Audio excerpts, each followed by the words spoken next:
and try. Let's see what happens. I'd like to welcome everyone to the Board of Library Trustees meeting for the town of Douglas, the Simon Fairfield Public Library, on January 9th, 2020. Seeing that we have a quorum, we can move forward with the minutes from the November 19th meeting because the December 17th meeting was canceled. If everyone has had a chance to read through them.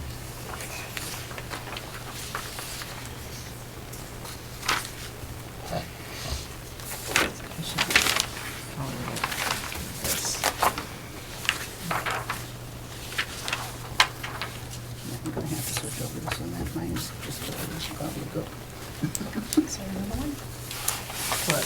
An extra one? Yeah. I got one here. Oh, you got one. Yeah. Thank you. Do we have any comments, corrections, questions? Hearing none, I'll honor a motion to accept the minutes as presented. So moved. Second? All those in favor? Aye. Opposed? Okay. I'm trying to, all right, so we moved down to Financial report. financial report. I'm a little confused. I read it and I understood it. Okay. Okay, so since our last meeting, which was November 19th, I wanted to recognize everyone who has donated to the library. I want to thank Janet Carrick for $1,000 to general donations.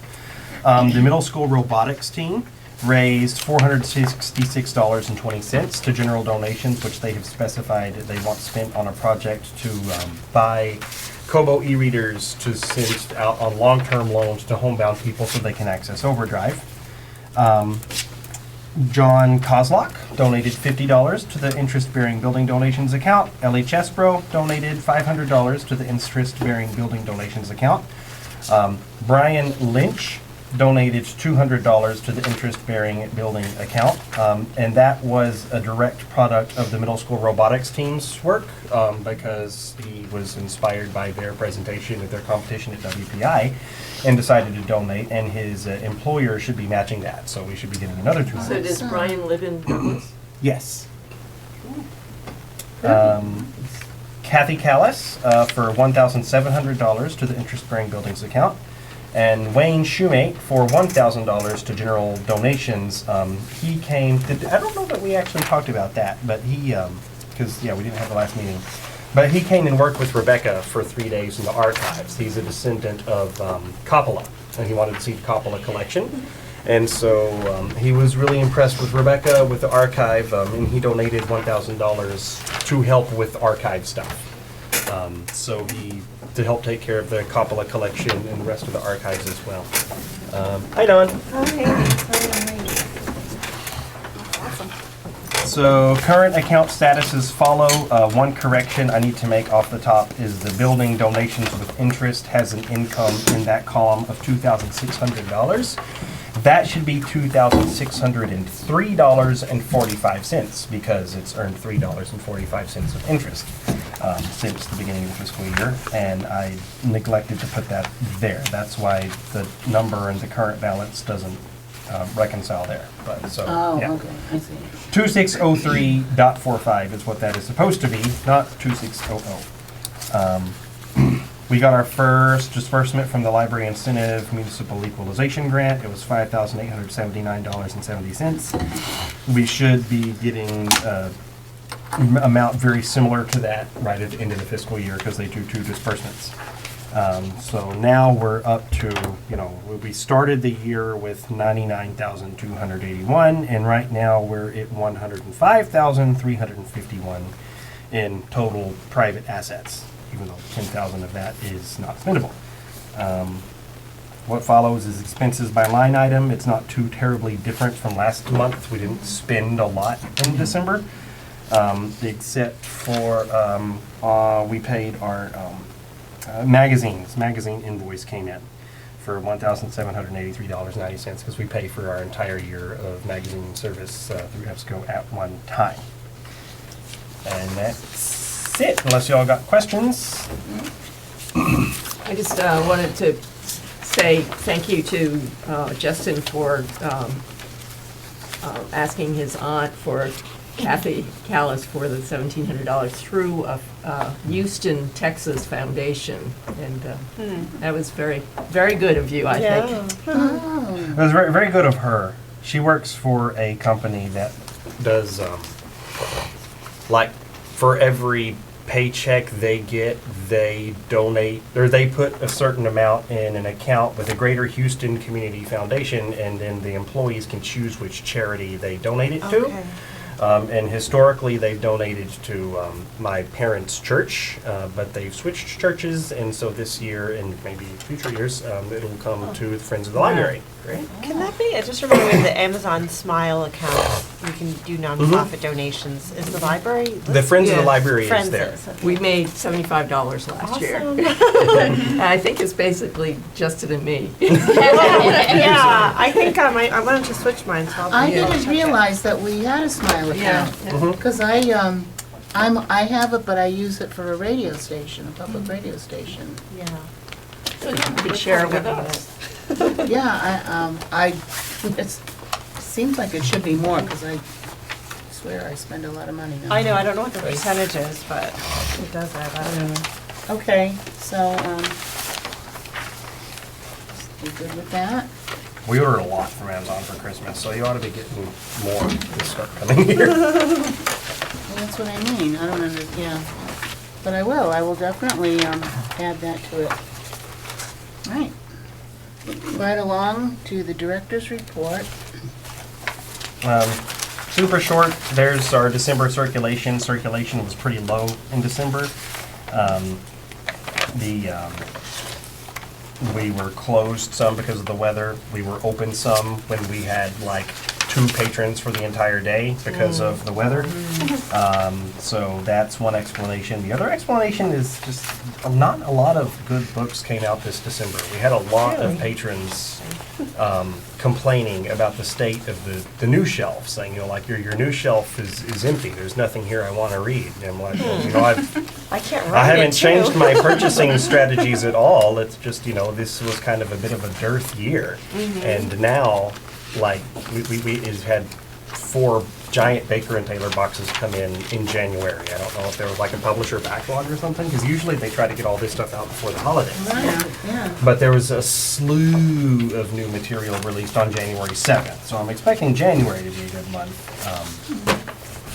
And I don't have a door count for December, because December was the month this year that the batteries died and had to be replaced.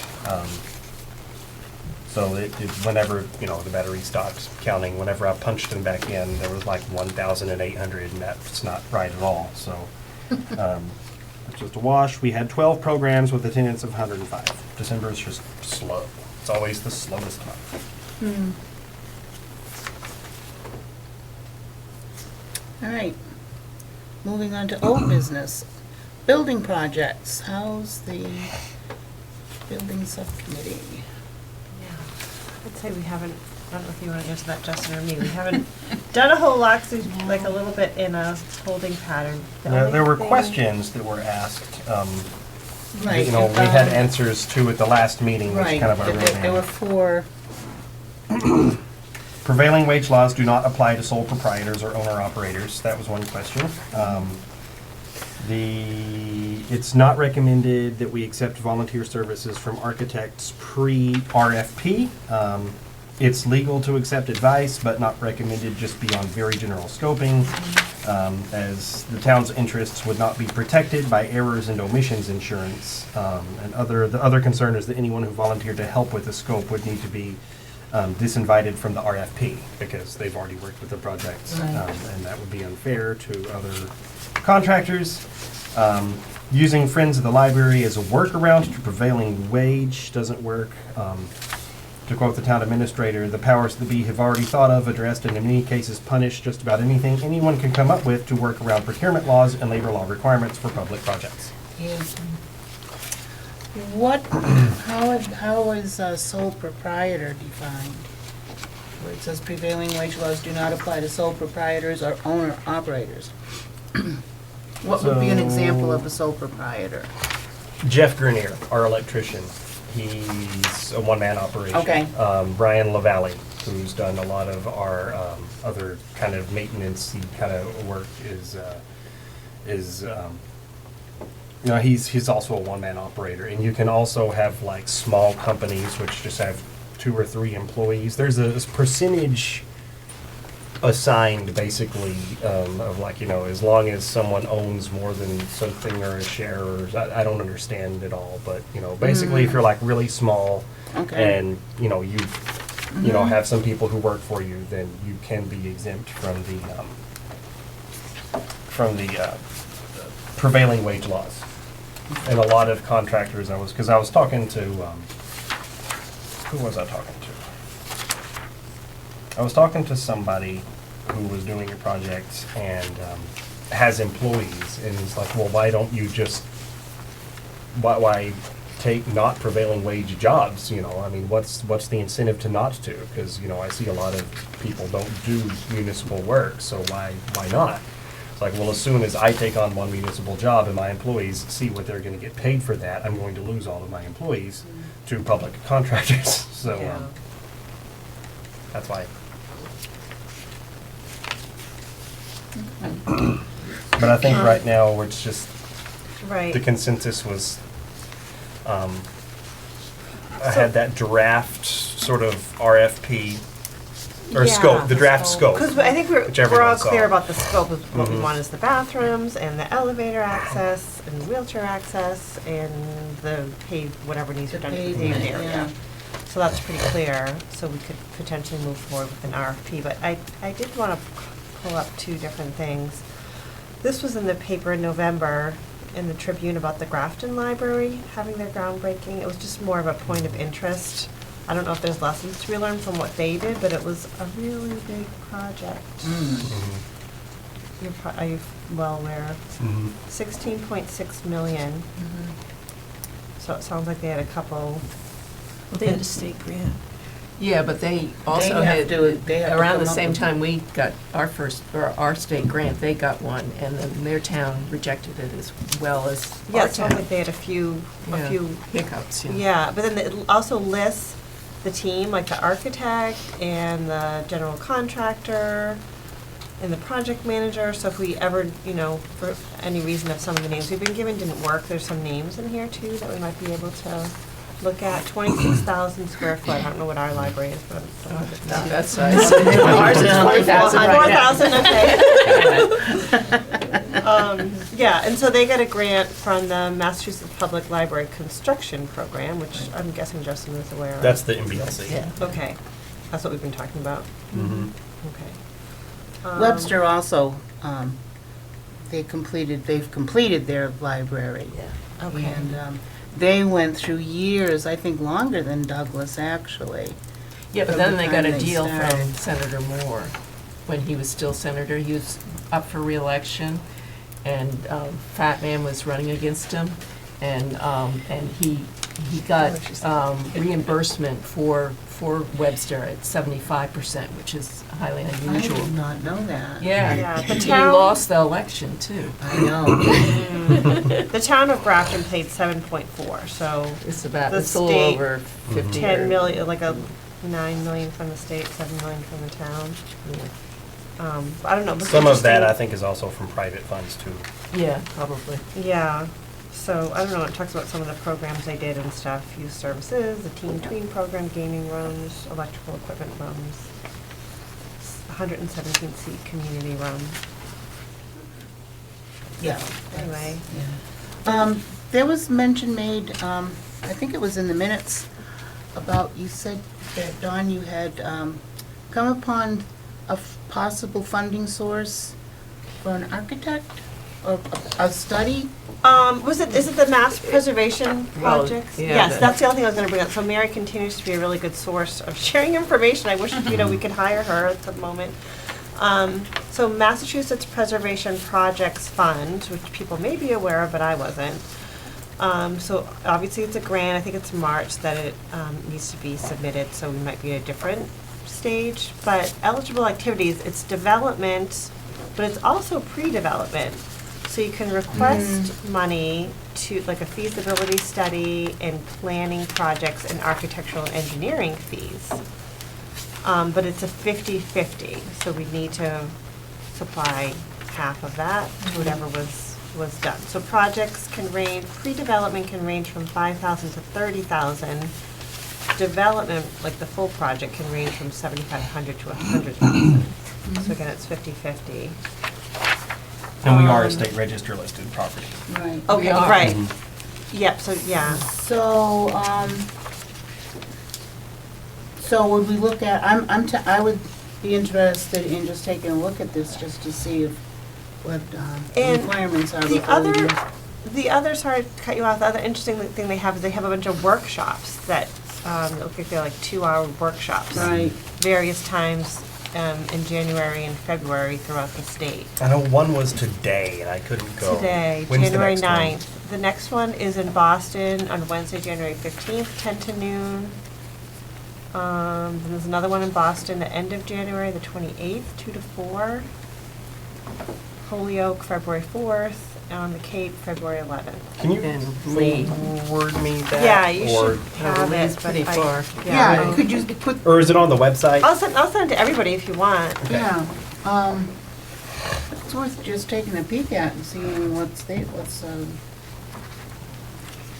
Yeah, there's like they do pre-development projects include studies necessary to enable future development or protection of a state register listed property, such as a feasibility study involving the preparation of plans and specifications and historic structures reports. With planning projects, the architectural engineering And it fees says- to conduct such studies are eligible for funding. Costs associated with the project, sign, photography, and legal ads are also eligible for reimbursement. I don't know, I think this would be something really good to go for. Mhm. If it's 50-50, and so we'd have to, if we think, I can't remember our estimate, is it for the plans? Justin, do you remember that number? Well, this probably wouldn't fund plans outright and from the get-go so much as a feasibility study for like a pre-planned plan. Yeah, but I thought we've already done that. What did Aaron do? Isn't that a plan? Aaron Doesn't have numbers did, with it. yeah. It I know, doesn't and that's why you would count then for need anything. the next step, which would be It gives us an the idea of what we design want to do. engineering plans, Mhm. based on Aaron's design. well, I think, it would be good to look at this. I need to talk to Marie Bolso. I just need to Yeah, just call her and call ask her how this grant works in the process, because, what, She was going to one of these, maybe she went today. she was going to the one today, and I really Okay. wanted to go to the one today, but Yeah. Gail's on vacation, and I And this was couldn't happening. go. I'll give you her number if you don't have it. Where's the one on the Cape? Sandwich. Oh. Yeah, so it's not that far. For Cape. I'd rather drive to Sandwich than to Boston. Yeah, it's on a Tuesday, 2 to Holyoke. 4. And what time? 2 to 4 on a Tuesday. February 11th, is it good weather in that Yeah, I don't time? think there'll be any Cape traffic that time of year. Right? know. Right, February thaw, maybe.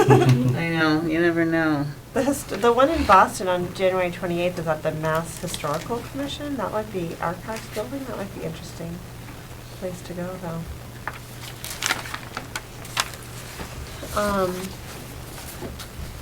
If I can walk to it from South Station, or, yeah, that's about the best way to go. Morrissey Boulevard, I'm not sure. Is that walkable? I don't know. I wouldn't do Boston by myself, that's for sure. So it sounds like we always get stuck, right, with that number thing, and like, doing the RFP doesn't cost us anything, but then we get where we want to get started and we don't have anything to do the 50%, really, nothing significant. So I'm not sure what their proposal is, what we want to do for next steps. Well, we do have, which is, makes me more happy to spend the money this way. The LIG MEG grant now is at 17,909, and using that, part of the matching stuff. And then we have 11,400 in the non-interest bearing account for the building donations. So that brings us up to, what's that, about 30,000? Yeah, just under 35. So then we would be able to, you know, if you apply for 30, we'd match for 30. Yeah, yeah. But I wouldn't do it I wouldn't spend that kind of money on a pre thing. Right, I yeah. would just do the plans. I mean, we've done so much pre-planning. I know. I'm I agree. crazed by it. I really am. I totally agree. Totally agree. So, what would you all think if we want to go for the plans? I can't find the date, but I thought it was the end of March. Well, you know what? Yeah, it's in March. March 20th. Well, it's fresh in my mind. I'll try to get to it tomorrow and just go on their website and see what I can see about if there's too many hoops to jump through and it looks like it's beyond our scope or whatever, I can report back. But just to get an idea, maybe. Yeah, so if, Justin and at least one other could go to some of the meetings, not meetings, but the planning. Yeah, it would be like a Workshops. grant writing workshop, like Right. it will go over the different parts of the grant and, Yeah, like what they're give asking you, for and I'm that. sure, pointers to how to get it to Right. go. So it definitely looks like a helpful. Yeah, I want to go to one of these workshops.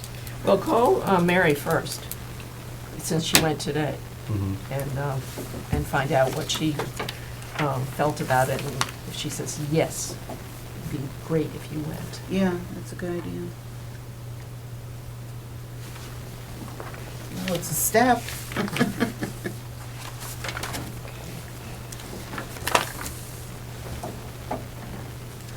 Are we all set with that for now? Do we have other things on the building committee? I guess we're all set for now. Yeah. Right. We'll report back. How about the hot water heater? No takers. Donations. You went to Home Depot has stopped communicating with me, so I guess it reached to a certain level of management and they just decided no. Do you know if other places like Lowe's? Or, what's the one in Waynesville?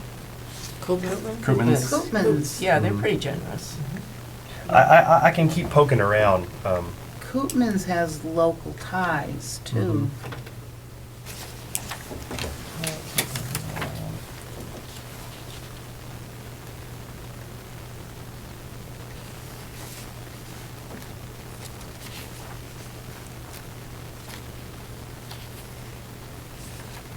What's the cost of it, Justin? Do you have any idea?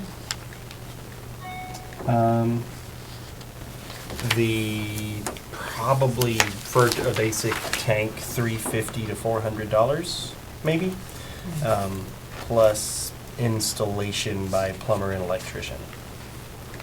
So I'd add on to a couple hundred. I'm guessing. I don't know. These things are always way more expensive than I think they're gonna. I know. And getting rid of the old one. Yeah, so that's the plumber and electrician Yeah. cost. Do we have a single-use person as our plumber? We don't really have a plumber that I'm aware of. Okay, I have a plumber. I mean, we Plumbers don't Single exist use. anymore. Yeah. All of it is- whenever we have furnace issues, we call SOSHA, and we've never had any other kind of plumbing issues, so I would call Adam. You're like, Adam, what do I do? Who do I call?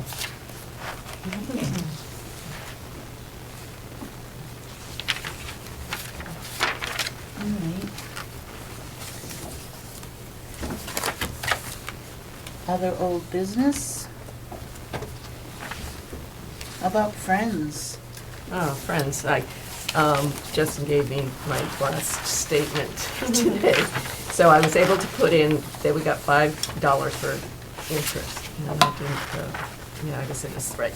So I'll pass this around for anybody that wants to look at it. It's, but we got, it for bottom lines, last year we had, at the end of the year, $8,568, and we brought in $8,857. So we have a total income of $17,424. But we spent, and I think we had given Justin a budget of $7,000, and we spent $6,981. So he was pretty, $9 off? yeah. So or 19, yeah. So we have a balance right now, not now, but as of 12/31/2019 of $10,443. So if anybody wants to look at the programs and stuff like that we've done and paid for. That is a great Can you supplement. forward me a copy of that? For the library to be able to provide those things that the regular budget can't. Well, it's politically correct to do it that way too. You don't want to spend operating budget money on fluff, Right. and the Friends do. Makes people happy. Speaking of, there was like 11 or 12 people at yoga tonight on my way Oh, out the door. good. It's the new year. Oh. Yeah. Resolutions, right? Everybody's I was actually gonna go dissolving. back finally, and I'm like, Interesting. I'm gonna wait a couple weeks. Yeah, the White People drop out. The White Community Center's yoga is very packed this, for the first 2 weeks of Yes. January. I'm so- still eating the holiday cookies. No, I got back an empty tin from my mother-in-law, and she said I could refill it. That was nice. She's such a sweetheart. No, she is. She's a doll. She really is. All right, where are we? Capital campaign, we've already done that. Grants. Is there anything, there's nothing else on grants, is there? Well, yeah, you did, you are using the Friends as a vehicle. For instance, your aunt, whose foundation has to go into a 501c3 account place, and that's what the Friends have. So, and the town still doesn't have a clue on their status that way. And so we got the money from her, and then we in turn wrote a check to the town for the interest-bearing account. Yeah, that was a fun trail, because the money goes like from her to the Greater Houston Community Foundation, who can only donate to a 501c3, so it went to the Friends with a memorandum of understanding that it would be deposited in the library interest-bearing building account, so then the Friends had to make their own memorandum of understanding that it would go to the library interest-bearing building account with a copy of the original memorandum of understanding, so like the money goes from there to there. Yeah. I hope the I-team doesn't pick up on that. Well, I mean, there's nothing wrong with Oh, it. absolutely not. No, I know there isn't. It just sounds like, So convoluted. it's funny, because not to get off the subject, I know we're trying to hurry up through this, but there was a thing on the other night about the kids at a school collected money and gave the custodian some really nice boots, because he needed new work boots. And there was this big brouhaha because of the ethics in accepting gifts worth more than $50, yeah. And they were talking about, the principal was talking about, they did, I forget how she was trying to shuffle things around, but anyhow, he ended up donating them to a homeless shelter. Yeah, yeah. So he didn't take the booth? He couldn't. He Wow. couldn't. He wasn't gonna go through all this Yeah. stuff, yeah. Oh, My thought that's too was, bad. maybe if the school system paid him more, he could buy boots. Yeah. Good idea. that's just me. What a concept, but anyhow, all right. Yeah. All right, so, I guess the question that begs is, does the Friends want, because I'm sure we're gonna run in, if we start fundraising and doing capital campaigning, we're gonna run into this problem again, and again, and again, and again, and again. Because there's a lot of, institutions, foundations and whatnot that don't donate to municipalities, they don't donate to departments or government entities, but they'll donate to a 501c3. And so So that the means the Friends Friends. wants to start being a vehicle for building donations as well. That's Yeah. a good question. And we'll be bringing that up at our annual meeting, which, this was pretty clear that that's where they wanted it to go, so, I just did it, but, So that's why, like, some libraries will have foundations, Mhm. right? but with a foundation, yeah, that is an option, but you have to pay for that sort of stuff. You have to have, you pay an employee. I don't get paid nothing for being, the treasurer of the Friends. And so, that's a freebie, Otherwise, you're gonna have to, if you had it through the Greater Worcester Community Foundation, you'd be paying them a fee to be the caretakers of the money. So I don't know. If you formed your own foundation, though, you can invest the money. No, I'm not gonna do that. But you wouldn't have to. You don't want to be another money holder for another entirely I'm not gonna separate live that institution? long. By the time anything happens in the life, so. It was just a thought if the Friends didn't want to do it. No, I think it's fine if it's, and as I said, we have to sort of say at our annual meeting, Yeah. give, get an official vote that yes, we're willing to take that sort of stuff. Way back when I listened to that webinar, or attended it, whatever, that was one of the things that came up, was the role of the library friends. And that there are several, in fact, some of them like in big cities with big libraries with huge operating budgets, that are the financial vehicle for their building plans. So it's done a lot. So I don't know how big of a job it becomes. Yeah, well, yeah, we'd probably have many more friends if we were in a big city too. Right, exactly. So, Did you cover this already, Justin, or will you later? Like, I know you were doing some outreach about people donating to that interest-bearing account. Because if that is making any progress, that's an issue, right? Where they can write it off, essentially, right? Is that what we're saying? Yeah, people can write off any donation to the library. Okay. It's 100% tax deductible. But it's it's the big entities that need the 501c. Yeah, I mean, it's usually just like for paperwork purposes, because like anytime you like do a grant verification process, you have to go through a system and it'll search database, ping it, make sure that you're legitimate. Yeah. And everyone does it by 501c3s. Okay. So, are we gonna cover like any progress that's happened on that, or really nothing? Well, yeah, because weren't you looking into Unibank and the Worcester Credit Union? There were I donations haven't listed heard at the beginning of. I saw those From- donations. Yep. So And I that's- haven't heard from any of my okay. grant So none of applications those, other than okay. the one at the Price Chopper. Based just on like the donations from individuals, our capital, the interest-bearing building fund has gone from $1,710 at the beginning of the fiscal year to $4,314.36 now. So Okay. it's progress of a little over $3,000. Yeah, that's like 300%, right? I'm doing my math right. Okay. But, I mean, also, before the Friends annual meetings, and usually the last Saturday in April, but if my grant getting from Walmart and Unibank impacted you being able to get grants from them, or the trustees should make up their minds with you of what is the best approach to all of that, because it's the Friends that apply for the grant, for Right. those grants, which, they're pretty easy, they're just, right, but and all I applied for was money for yoga. And if there's less than 11 people coming, then perhaps that effort should be put into something else, okay. And I know that, I mean, we have gotten money from Unibank before, like $5,000 for, and it went into the. Book drop, I believe, they paid for the. Well, no, they also paid for building money. And apparently we've spent most of it, and the Webster Credit Union also paid some money into that.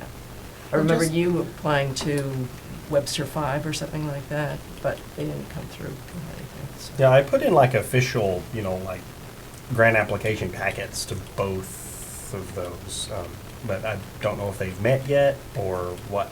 I haven't heard back anything yet.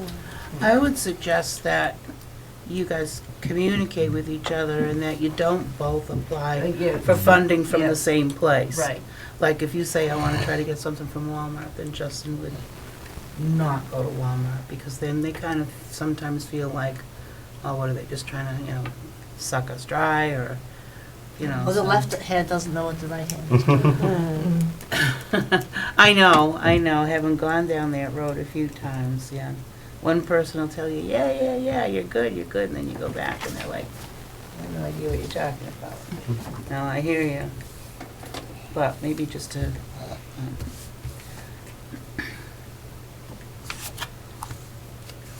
all right.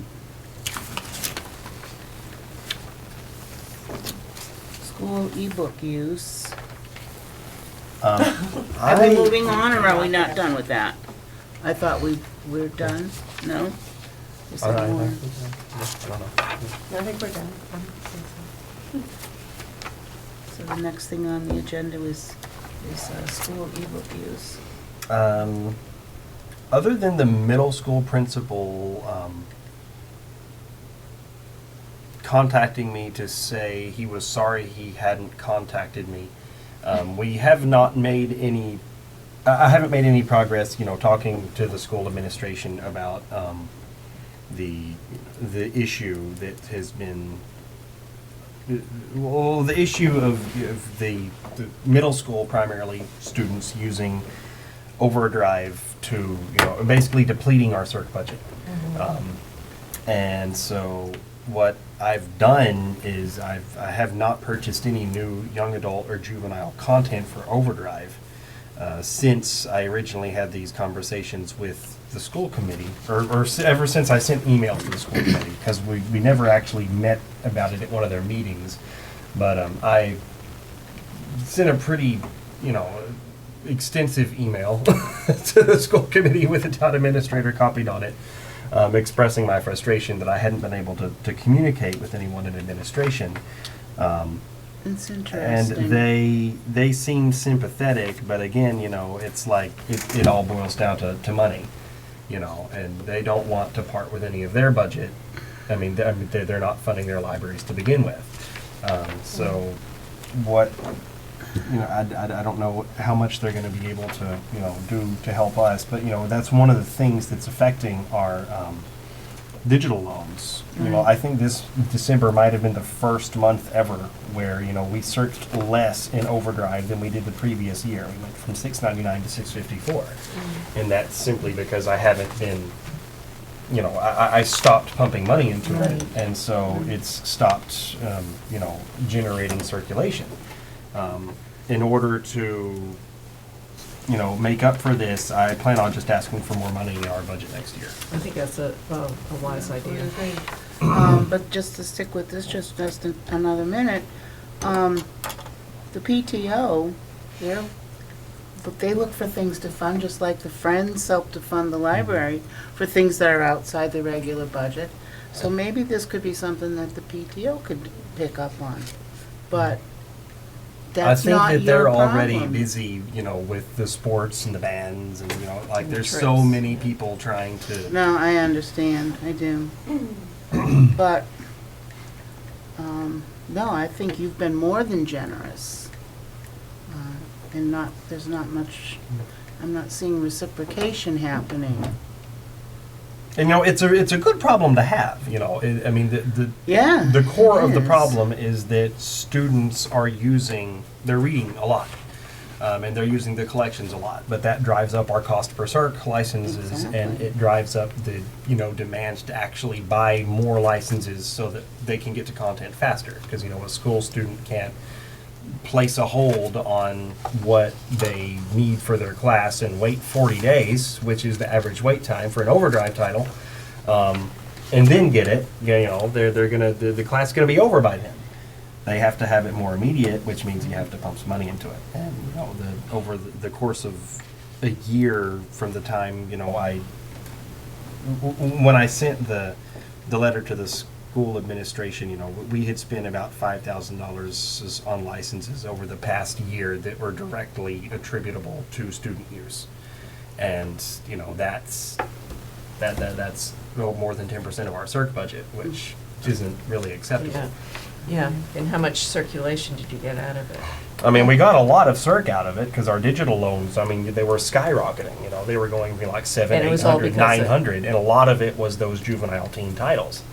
And as soon as I stopped buying them, then, you know, we plateaued. So are they getting use after the students read them? Or other youth and young adults accessing them? There's probably no way of knowing.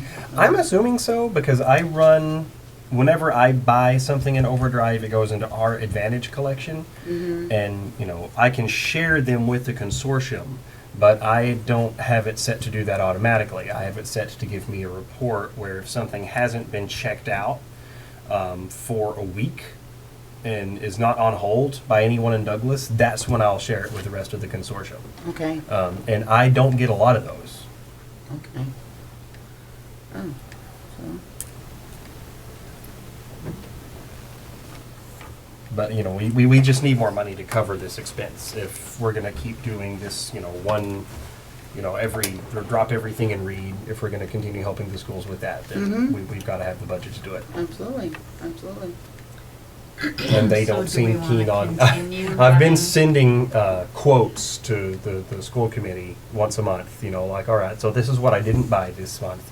This is what I didn't buy this month, you know, just saying, you know, pointing out, you know, what, you know, we have been spending money on that we've had to stop because we're out of money to spend on it. Right, Do you And copy it's it just to been- the principal and the Mhm. Yeah. superintendent? Because the Absolutely. school committee really has no control over what Well, they I tried to decide. talk to the superintendent and the principal for, you know, 3 weeks before I ever contacted the school committee. It wasn't until I contacted the school committee that anyone Yeah. said a word to me.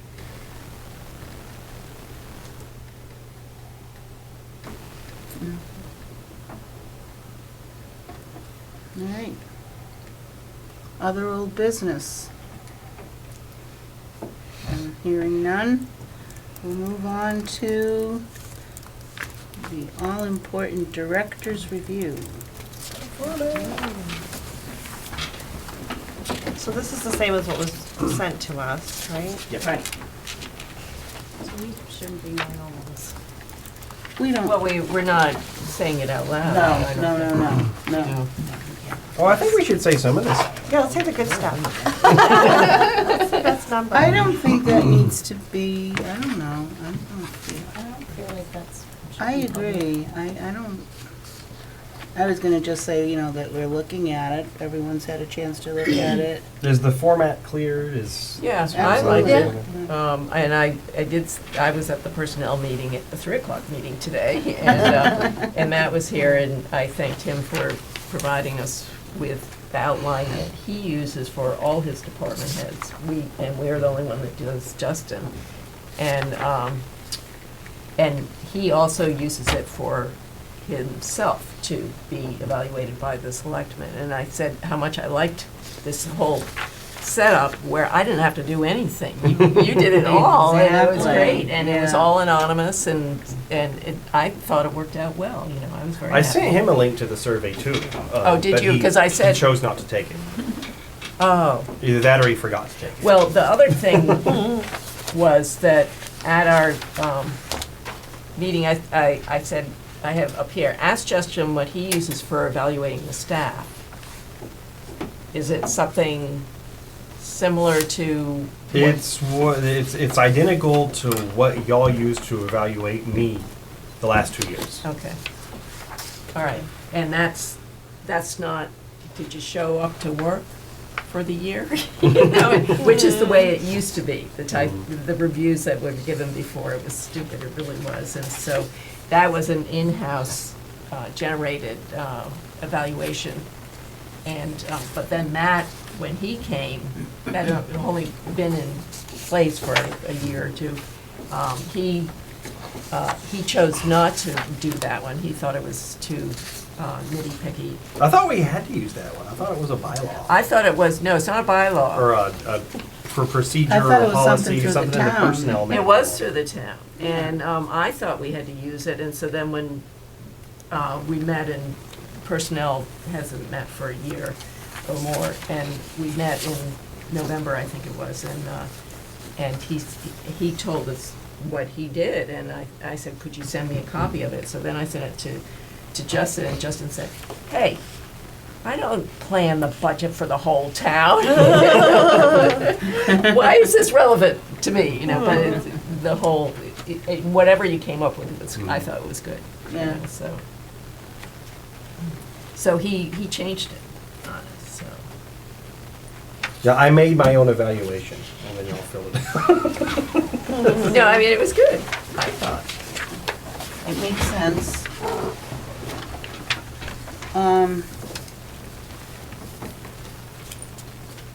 I know on this, look, if we want to not go through all the nitty gritty stuff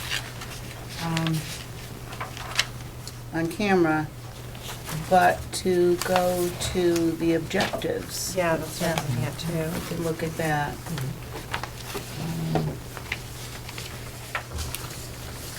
And absolutely,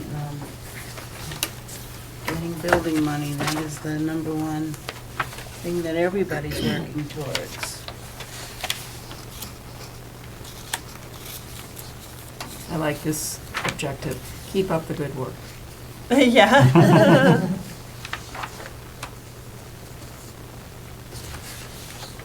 So, Justin, if someone wants to donate, this is a little bit off the track. So we're talking about fundraising, the first two goals. And so again, we want everyone to head towards that interest-bearing account. Is there some kind of digital link that they can go right to that? Do they have to walk in with a check? Like, how do they physically do that? Right now, you have to walk in with a check or Okay. walk in with cash. There's not like an e-commerce way to do that Okay. because municipalities just aren't set up that way. Right. So.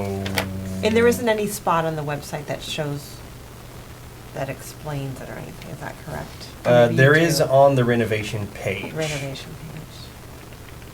I was just thinking about It's like publicizing you that on a can regular basis. Write a check to us or, come see us. Yeah, I'm sure people people who want to donate are coming in there anyway, I'm assuming, right? Or they have access to the mail. And the GoFundMe, what happened to that? Oh. Or you had said that you'd Oh, sent that was links an- to for us? Mhm. That was months ago. Are we But I supposed- Yeah, it didn't was see months it. I didn't ago. get one. Invites to I didn't get an be part of invite. the fundraising team. Did anyone get an invite? I don't remember getting that, unless Yeah, I it went think to I spam or Didn't something. go. I think I got an invite, but I didn't want to do it. I don't like GoFundMe's because it costs money, but so does everything. What was the other one that we used to have and it doesn't work now? And then PayPal. The Friends have a PayPal account, but I'm Oh. locked out of it and I don't know how to. yeah, to and make I it work. tried to reinstate it. I don't think so, but Yeah. I just, you're pretty techie, aren't you? Kind of. I was just thinking for the Historical Society, well, I don't think it's there yet, but we have a little bit of an e-commerce with PayPal connected to it. But then I've been asking to get that set up with just a button for donation. So it would be better than nothing. If someone only wants to do it, it's better to have the check, you have all of it. But if there's a button that says donate right on the first page of the library site, then that's just nice And- surprises. With the town, if you want it to go into the interest-bearing account. So we have to connect to the right account. Yes, and so that they know that your intent. And you can't connect anything like that with a municipal account. I just set up PayPal for the Historical Society, so it's just a matter of having the account number, someone verifying that they do like a couple 2-cent deposits, you verify what those are, and then it all gets verified in a couple days, and then the button's there to Yeah, I remember when we Yeah, did this for the site. Friends, because I had a button on like all the original newsletters. Whenever I first started the newsletters, they all had like, you want to donate to the Friends on the Yeah. bottom. It had the little But PayPal it's button. like 3 or 4%. It's not like, it's not that much Mhm. money. you No, know? and actually, it's the same as the GoFundMe, I found Or a out. credit card, or- So, yeah, yeah. what am I complaining about? But Yeah. But if we can figure out how to get the Friends PayPal back up and running. If you want me to, then- I can do it from scratch. I can help you do it from Well, scratch. create I a new did one. work on it a month or two ago, so it's there, and there's a email from them saying, okay, let's finish this up. And I just don't feel like looking at it. I guess it depends on where you are with setting it up. But I'm happy to help you if you want to call me Okay. or help you. Okay, well, And then if the That's Friends okay. agree to be, like, that they're willing to, accept that extra inflow of cash and not spend it on other things, then Yeah. they can, start racking in the building donation money there as well. Yeah, so I guess that's the One question. Like, vehicle. if you wanted to go right to the interest-bearing account, then we have to set up a different one. If it was okay to go to the Friends, then we. There's no way to get it to go to the No, interest-bearing we building can't. donation account. Oh, okay. because that's a town account. Oh, I'm sorry. Okay, I didn't realize that. Is there a way, which we didn't discuss before, to say to the finance department that we want a bigger interest rate than what we're getting? We're working on that. The issue with like the things that we have invested right now are things that we,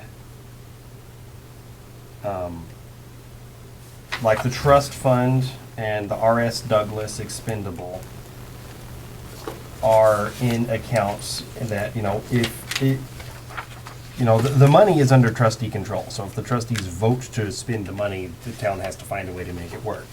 But, the understanding I have with Cheryl is that before I spend any money from the RS Douglas expendable account, if I'm planning to, I let her know in advance, that way she can take it out of like the big donating vehicle, because those are for like long-term carrying investments and whatnot, and you're not allowed to just, take out and deposit willy-nilly, and so. Okay, so it's, What might are could we- happen that we were talking about, and Jean was going to poke at it, is see if like maybe once a year, what we've accumulated in the interest-bearing building donations account could be invested, in one of these bigger vehicles for. what, they gaining don't more like it, interest. getting it piecemeal? They don't like getting it piecemeal, so But they I like to thought lump they investments. didn't like to give it back to you piecemeal, which I can Apparently, they don't understand. like to get it piecemeal either. They like a large. Well, now, investment periodically. what are the ones in it? There's cemetery money is in there.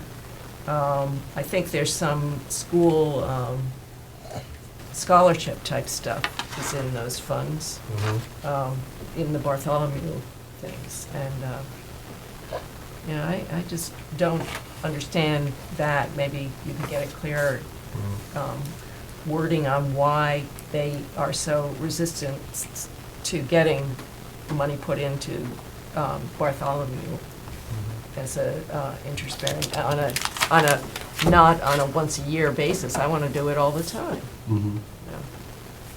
I think and you had said that if it was a more substantial amount of money that was in the account, well, it's got now over $3,000 in there, and that's one of the accounts that I was questioning from back when.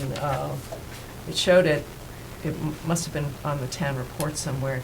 They only had like $3,000, and it was in the Bartholomew account, so, What's the Bartholomew account again? that's their investment tool. There's Okay. for the one town. done called something like the Mass Municipal. Municipal It's not an something. association, that's one of the accounts, and LIGMEG used to be put into that. And then they decided, no, we're not going to give you interest on that. We're going to keep it for the town. And so we don't get any interest on the LIGMEG, even though we've asked for it. And then and then I thought that that's what they were using was the Mass Municipal, whatever. And Cheryl talked to us, some of us were there, about and Jean was there too, about the Bartholomew, and you get a much higher rate on it. It's not risky or anything like that. And they handle a lot of municipal accounts, savings accounts like that. You know, I think, so what is all our leftover dough called, rainy day fund? That all gets put into this account. You know, that's once a year. Certified free cash, that stuff? No, it's more of it's certified free cash they like to use for operating budget items at the fall town meeting. And this is money that they put into, it's like a rainy day fund, and there's several $1 million in it right now, in case we have Oh, I know some what sort you're of. talking about. Right. Yeah.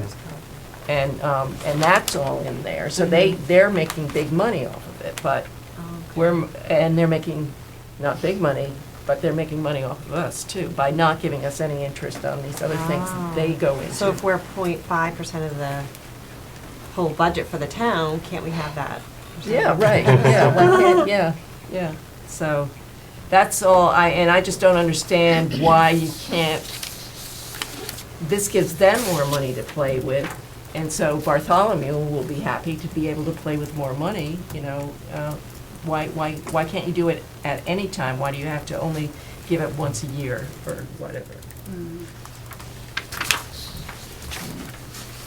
And I can see their concern about, you know, if you want to take out $50,000 to pay for building plans or something like that, that they want a little heads up on it, and we should be planning to know when we're going to do something like that.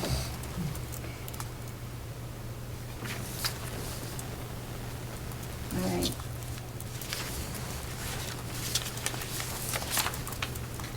Another goal is make a learning space. That was one of your goals. That was Oh, last for year. last year? From last year. We're on next year. Oh, you're looking at next year's, I was Yeah. just going through what you did, what you've done, and what you responded to. I'm okay. All right. So we're under number 3, new performance objectives, right? Right. Okay. All right. Keep up the good work. Fundraising, education, funding. Additional education Saturday morning programs.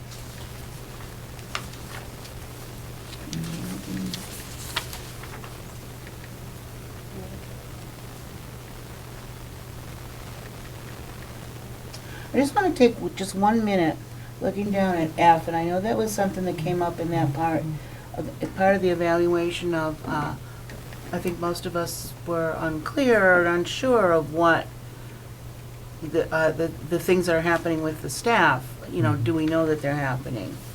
I just want to caution the board in not becoming too micromanaging, and that Justin's job is to deal with the staff. Maybe we could be informed of if there is some way of just communicating with the board a little better on, I don't know what's happening. Like this one gets specific on being informed of staff trainings, milestones set and met, staff progress towards meeting goals. The issue is there just really hasn't been much to report. Well, I know. Yeah, I know. Gail does her job exemplarily, Foundation, you know, and she's been doing it long enough that her technical proficiency is such that she doesn't require really much in the way of nudging or anything like that. You know, Deb has been doing this for longer than I've been a librarian. The parents of the children seem happy with everything that she does. Her programs are self-maintaining. She applies for, or she manages, you know, the creation of the summer reading program, and I don't do anything. I mean, I don't lift a finger when it comes to children's programming. It all just happens, and she makes it happen. When Mary Ellen retired, we replaced her with Rebecca, who's a Simmons-trained archivist, Right. who is like a godsend, you know, for She what does all she amazing work, does yeah. for as little as she gets paid. Marie has also been extremely proficient. We've had pages come and go.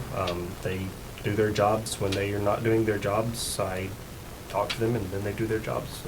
I haven't had any personnel issues. Been blessed or lucky. And it's a personal note is that I feel that the staff is happy, because when I go in there, everybody is very friendly and, you know, you can barely ask a question when somebody's running off to find what you're looking for, find an answer for you, so I'm happy with that. If I had written F, and I may have, it would have been reported in your director's report. Gail went to this staff training for, Oh, yeah. standing on your head, this Right. one. And then that's what I would interpret as this meaning.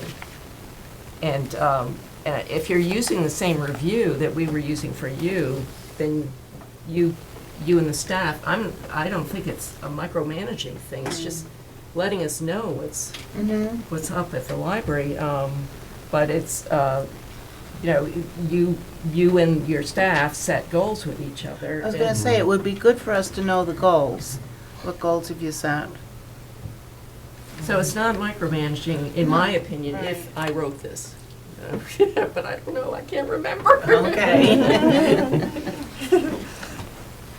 Yeah, it would be good to include things like that in the director's report if there's something that you feel would be interesting to know, that we'd like to hear about. Yeah, we haven't done any staff trainings really. Yeah, I was gonna say, is there anything they need to do on a We've regular never, basis? I mean, or- Deb meets with children's librarians in the area periodically.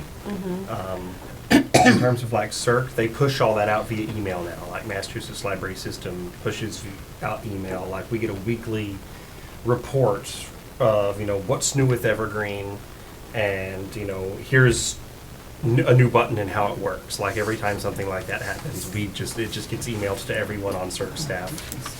So that's like the training just kind of happens automatically.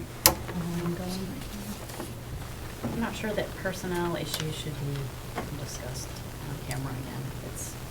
Unless it's just something cool that happened. Right, yeah. I can try to make more cool things happen. It's just, it's also automated now that it's I was. either that or I'm a bad manager. We probably don't want to go down this route, but I think I shared with you, Justin, maybe even a couple years ago, some of the city libraries are really like they've got CPR and what do you call that when they jumpstart your heart again, the CPR. the machines that are automated. CPR. AED. We have an AED. Oh, we do, yeah, like a defibrillator. Yeah, So you do I have- asked for that at Okay. Capitol at one point. But that should be trained with them, right? On like with new people Well, coming in. Capitol, I mean, I think it was, the fire department got those automated jump starters Oh. for the senior center and for them and for the police department, so they Oh, were so- all on the same page Okay. with their age. And I asked at their meeting, well, how about the library? We have old people and young people Yeah. coming in there, But they just didn't respond really. Are you going to forward this to me? Yeah, I guess so. Or maybe you can have that if you, because you like my recycled paper so much. Or I'll just, if you had an electronic file, I could take it back. Oh, I do have it in electronic. I form. find that now that I'm on wireless printing, I keep printing everything. Like, this is so easy to print. I don't know. I think we need a thermometer. I think we need to really make the town known. And Justin has done it, but I think more and more it's like reminding them and we're doing a big push to get this library renovated. And I love how you wrote that up, Justin, that kids have grown up and still not been able to come into the building, But it's more, I don't know, maybe it needs to be on the sign once in a while. I'm happy to post stuff on Facebook and, figure out, I can figure out I think that we need a number. button though before we That PayPal Oh, button. do a whole lot of okay, that. yeah, I wrote it down. Okay. Friends, PayPal, Dawn. Yeah. Yeah, narrow so it just, to Dawn. yeah, call me, I'm here tomorrow, and we'll figure it out. Okay. Yeah, and I think that will kind of help. And that, but I see one comment here of more publicity to the community not contacting the website. So, yeah, so I guess that could be a lot of things. It could be the sign. It could be a mailing, which probably ends up under the Friends. Something in the newspapers. In the newspapers. Although I see regularly the listing of story times or things like that. I was expecting my article about how museum passes are Oh, yeah. not great to get a whole lot of backlash and start a controversy and maybe start a fight. That no one I didn't even see that. did. Yeah. Interesting. If you put it on Dynamic Douglas, if you want a controversy, you should get There you one. go. I've nuked my Facebook. If it wasn't for the Oh. library, I would deactivate my account. Yeah. You know, I can't continue to be personally active on Facebook and maintain my love of human beings. It's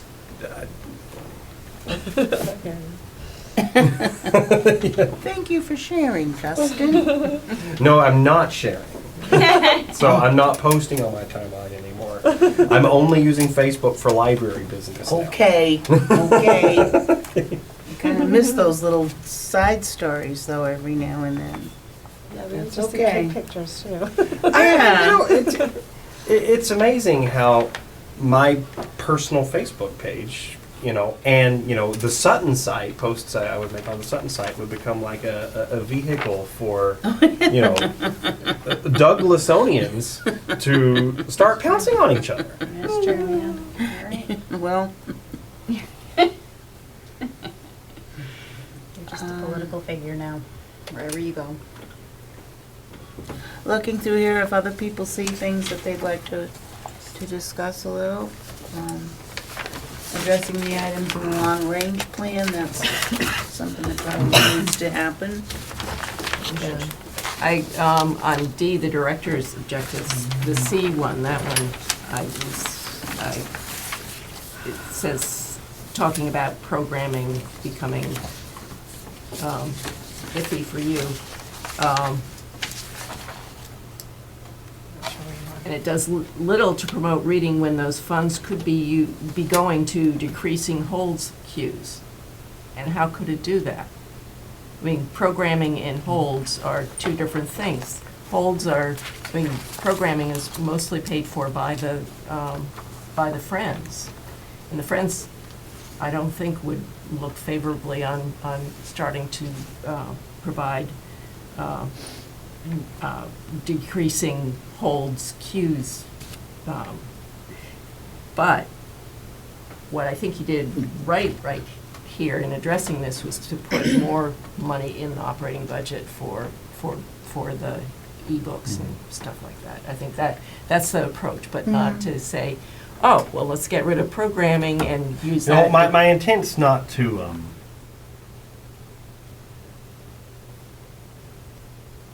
I was trying to make 2 points here, that, and I kind of went on a soapbox instead of staying on task.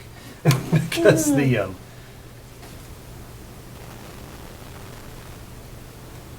know, and you know, in canvassing people, you know, and you know, everyone says they want more programming at the library. They want to see more happening at the library. They want, you know, this and that going on at the library.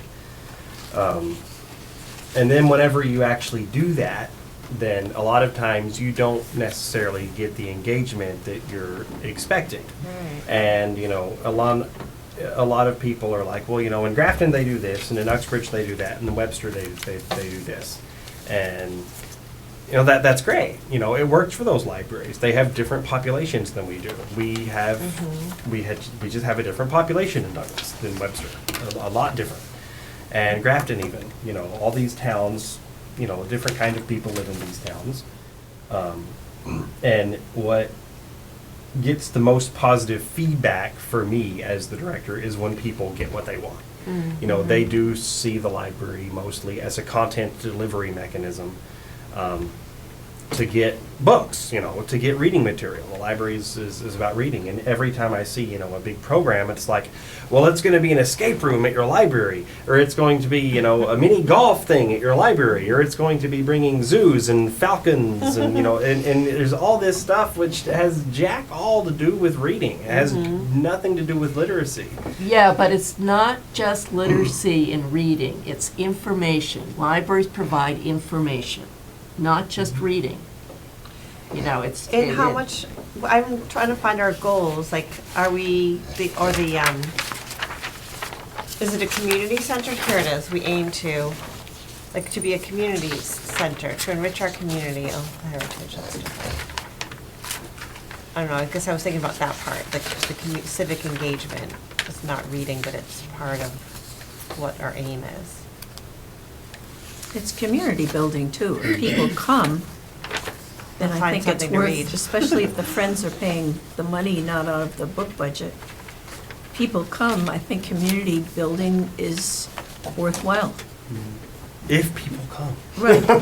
If you Yeah, find it's just- something that it's people come to. frustrating. But I want to get more targeted with programming that we do, to make it, try to tie back somehow to, you know, this is educational, this is reading, this isn't just a puppet show. This isn't just, you know, a butterfly show.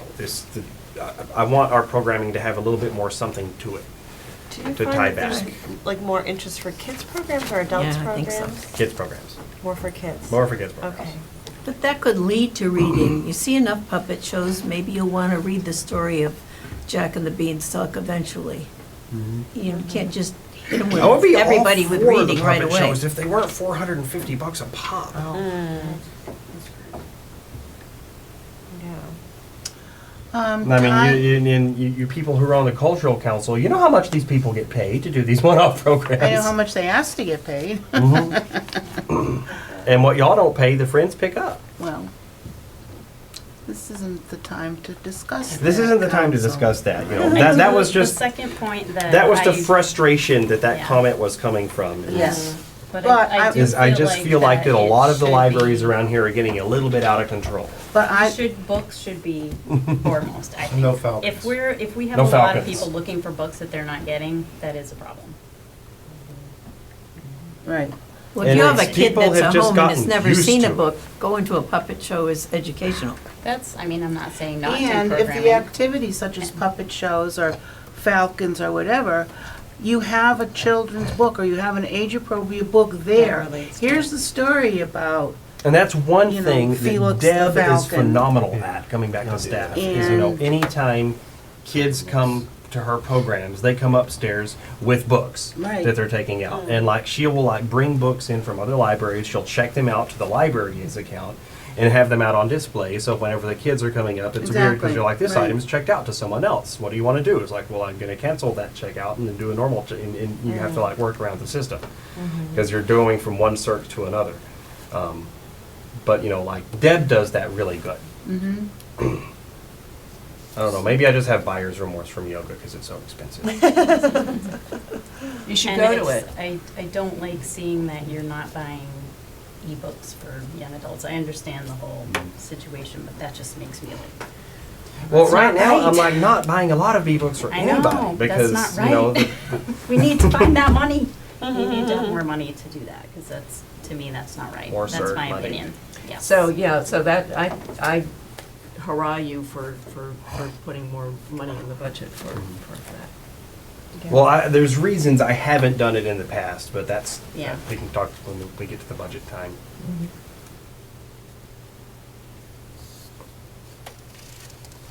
But yeah, so those are my objectives. I want to capital campaign. I want to get more card saturation. We still only have like 2,600 active residents in Douglas who have library cards. That's how many Douglas accounts that we have. And we should have more. And what I'm trying to get from Bill is a map, like a parcel map, that I can literally like lay out, like, no, like the one with individual property lines, more like that one. Yeah, now, is there, GPS dot something or other? Yeah, but I want a big one. Yeah, I know, don't but- want something I can print out. I want Yeah, but something he big. could print it out. I mean, Yeah, Bill that could big print it picture. out. He has a 4x8, size. I asked him to, and then it led to this huge conversation of like, well, why don't you give me the information first, and then I can print it out for you with the information you want. Like tie that to the parcel, and because I don't want you to, Like to already do a lot have of the work dots that in you don't there where have. they are? Yeah, like have a map of where we have an active library account, where we have an expired library. So it would already account, have where like we a don't red have dot any. or something, or yellow Yes, dot. and he was You- going to give me a list of like the parcel numbers, which I could tie to addresses, Yeah. and we kind of stuck there. But like that's Yeah, but you have the street list you could start with. That's an easy way to start. yeah. But I want like a war map. Yeah, but then you use it like that, or I don't know how the parcel map works, but I think if I just put in Chesbro, it would show the parcels that Mhm. we own Yeah. in I've used it Douglas. for the historical commission. It's a really good database online. It's like either something like that, like Yeah, GSP. there's like the Massachusetts GPS. Interactive Property Map I think too, it's which like is it's really flipped amazing around. and creepy. It's weird what you And can it shows find your out about parcel number. neighbors. Yeah, parcel number, what you paid for the house, and the property lines and all that stuff. But that would be very cumbersome, so maybe it would be better if you gave him the list. Yeah, what I want from Bill is just a spreadsheet of the parcel numbers with the address that's linked to them. And then Gaia it would be really easy GPS, for me to it's go called. through. It's GAIA GPS. My daughter's boyfriend uses it a lot, and because they do a lot of backcountry skiing, and he'll bring this with him, and I think he updated it. Or you can buy a fancier thing than the one I have. Okay. And it shows you property. That's different when I'm talking about the one that's already set up on the assessor's database. on the Yeah, town website. which I think would be worthwhile using. It's, it Yeah. has, For renters, Yeah. Well, you I can think get who there that's who what now. I owns the see. yeah, because it would only show who owns the property. you could have one of like Clarkson's and zone outs with little, I don't know. But you're tied, you're tied to the address, Justin, right? It's Yeah, tied to he the is. address, so if they're Mhm. renting at 5 Main Street, Mhm. that would still show. Yeah. Sounds like a lot of work. Yeah, Should be on multiple databases. maybe we could just fly over and drop. That's why I just library kind of cards wanted a across blank the map. That's a good idea. How much does that? Drones, we could deliver them by drone. The street list has all the addresses on it. Yeah, I don't the know why street you list need a does. picture. It's a little privacy invasion to me. Well, but, no, yeah, but the- it doesn't include safety people. So fire, police are not included in the street list. Why does he need fire and police? Because I Stolen would library hope. cards.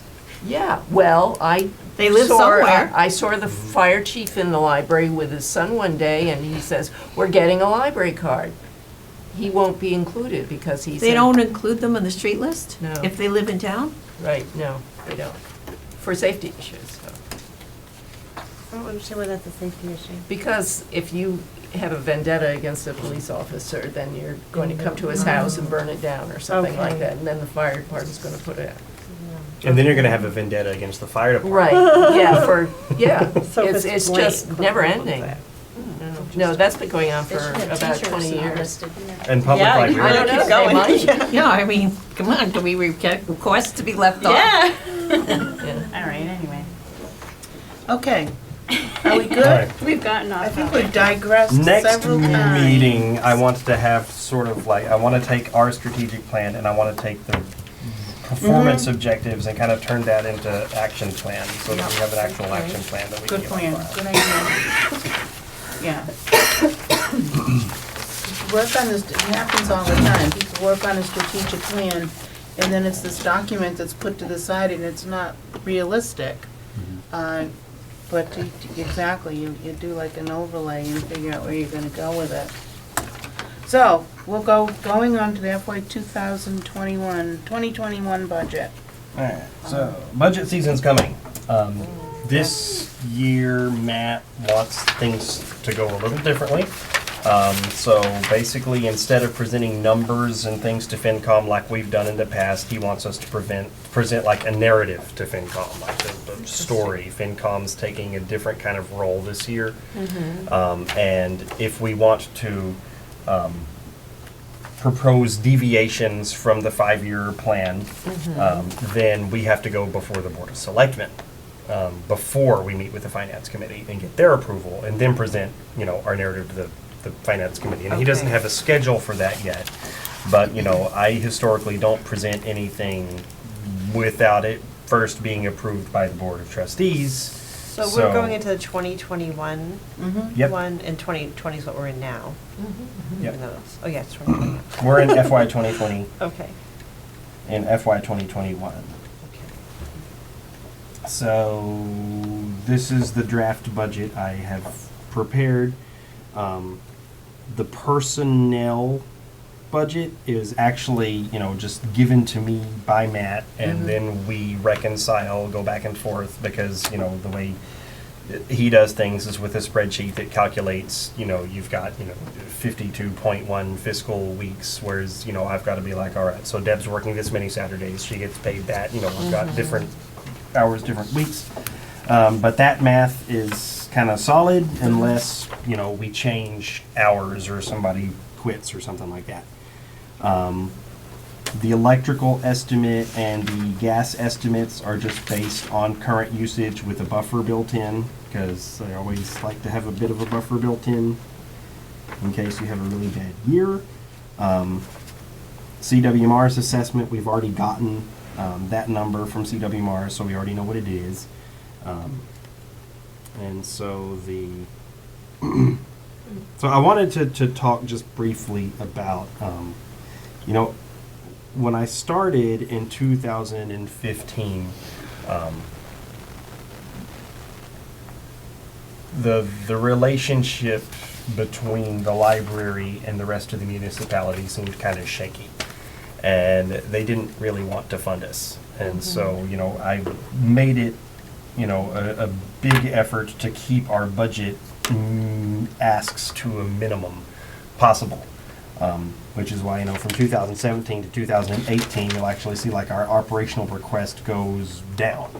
And, the way that we've done that is, we've been using library incentive grant money and donation money and building donation money to do things like replace light bulbs and, fix, the floor. And, any time that we've had, any kind of capital expense, any repair or maintenance expense, we've always gone after it with private funds. And that's something I would like to wean off of now, that, the town has, it hung the override around the library and forced us to pass it. So, the town has us to thank for all additional revenue and not being in receivership at this point. So I don't think it's unreasonable to ask the town to change the light bulbs out of the operational budget, rather than continuing to do that out of library incentive grant money, and that way we can save our money for the projects we want to do, like accessibility renovation, buying ebooks, things that are, Silly idea. library relevant rather than, building maintenance and repair relevant. We actually used to have a repair and maintenance line item that was higher, and I want to bring that back. And the other major thing I want to do this year in the budget is ask for more for circulation related expenses. If you look from 2017 to 2020, we've gone from spending 38,000 on CERC to 43,000 on CERC. But that's flatline from FY19 to FY20, and with the demand of ebooks increasing, and the population's getting bigger, and there's a justifiable need to spend more money on circulating materials. People are satisfied when they come to the library and they can get their book, or whenever they place their hold and it's there in 3 days, or whenever they go online and try to check something out and it's there. They're not so happy when they have to wait 40.86 days for their ebook or their e-audiobook to arrive, or they have to wait weeks for their for their books. And I've all but eliminated purchasing in some areas of the collection. just in order to keep up with demand for books, because I consider that our primary bread and butter is books. I don't spend anything on large print books anymore. I have not bought a CD book in 3 years. There's parts of the collection that people like Ellie with CD books would like to see No, I'm more fine money with- invested in. No, I'm good with, doing interlibrary loans, so I'm not, I don't think I put any strain on you. I haven't said, get this book on tape for me. No, you haven't, but you've indicated that you'd like, Well, that's just me. CD That's books. the media that I'm used to. and I'm- despite the fact that I haven't bought any CD books in 3 years, circulation in them largely hasn't gone down that much. Yeah.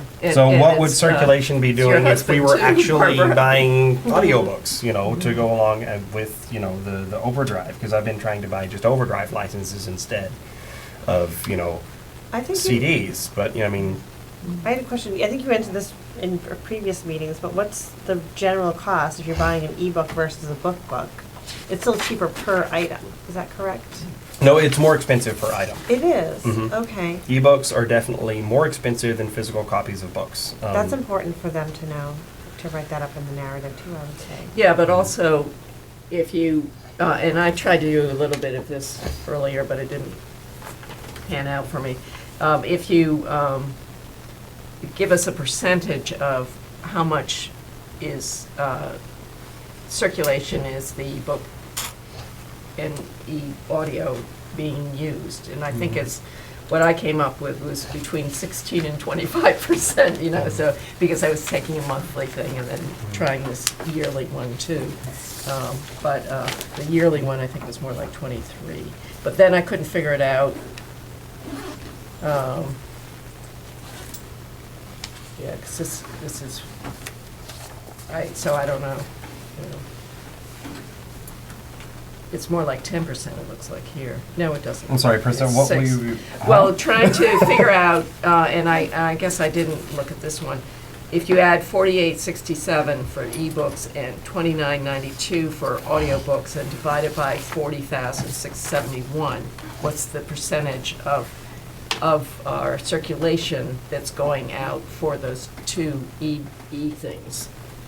And then that's where I think, and then I just ran out of steam, but that's where I would sort of focus on, although you're saying that they cost more, on how much of the the book budget you spend on the e-books. So the two are not gonna correlate. Right, exactly. But I know that CDs are more expensive. DVDs, you seem to be, they seem to be going out like wildfire, and they're pretty cheap. So they balance each other out, things. Books are pricey to an extent. So. It's a weird thing. It's weird how the model works, because books are, in the grand scheme of things, cheap as chips. By the time you apply our Baker and Taylor discount, like a nice new hardback book, we paid $14 to $17 for it. Yeah, but then you we have bring to. it in and you have to barcode it and Yeah. spine label it and plastic sleeve it. Right, which is Whereas an sad time. ebook might be, $75. Yeah. Anywhere Just between one. like $45 to $75 for a new release for just one. But you don't have to process it, you don't have to house it doesn't take up any space, it's entirely mediated by Overdrive, and there's no loss in, there's no latency don't. in wait time. So Right, if if someone's someone overdue. returns the book, it may go on the hold shelf and sit there for 6 days before it goes to the next person, whereas with the ebook it's instantaneous. Right. And aside from the numbers, what I like to look at is the holds queues, what people are waiting on, because those are like missed opportunities, because by the time a person's waited 5 weeks for something, they're going to give up. And that's happening a lot with the ebooks, and that's driving a lot of people to just not use the library. People are like, I'm not going to use Overdrive because it's an inferior resource when I could pay for a subscription to Audible, and just pay for everything that way. That's not what we want to happen. Yeah, just kind of an aside, I usually order I have like Goodreads, and I'll decide what I want to read and order it. Mhm. And then it says, so I have one large type and one regular type that I'm waiting for. I'm like, the large type is like, there's like less of them, right? Mhm. But I can't figure out how long to anticipate it's gonna take, you know, if it's Do popular. it for both. and I then- ended up doing it for both, so Yeah, it's and then both cancel suburban. whichever So, like, one comes in. It's like hold number last. 387 out of 150, better than, you know, Mhm. hold number 5 out of 50. On one. Just divide the two numbers and that'll And give that'll you, tell me? that'll give you I'll like, see you if know, it's your accurate. relative position in queue. Yeah, and then 'Cause, you know, a sometimes lot of I'm people totally will be like- surprised, I get it Somewhere early. have what they, the wait time would be. Well, if he owns it, then it's gonna come quicker. You're gonna be the Mhm. next person getting it, because the Oh, other jump in. 340 people I are didn't even from a- check, I just always do it every That's day. the don't other know. part of the math too, Yeah. is you see, is, and, I almost never get a Douglas book, unfortunately.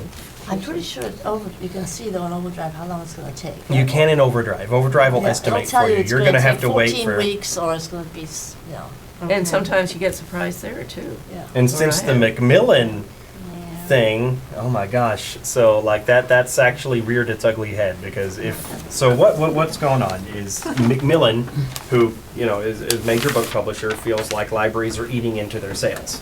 So they have embargoed libraries so that libraries and library systems can only buy one copy of each new release for the first year it wow. exists. So, and then after that, you can buy another one. But, you know, in our case, it's not the end of the world. You know, if we want to play ball, because we're a small library. CW Mars can buy one copy of like a new Nora Roberts now.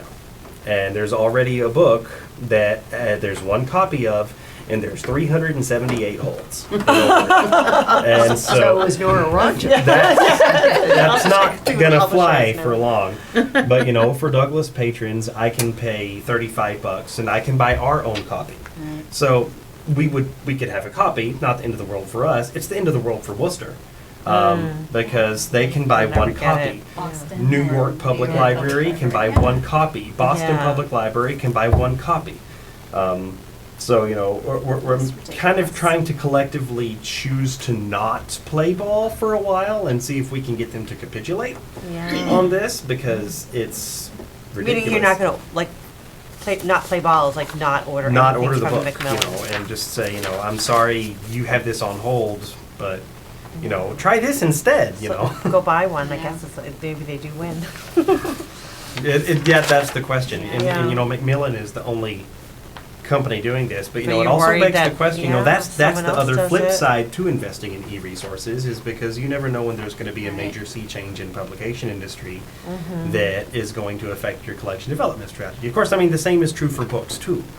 But, you know, the ebook market is even more volatile. Which is why, you know, I would like to have a lot more of a circ budget, because, you know, ebooks are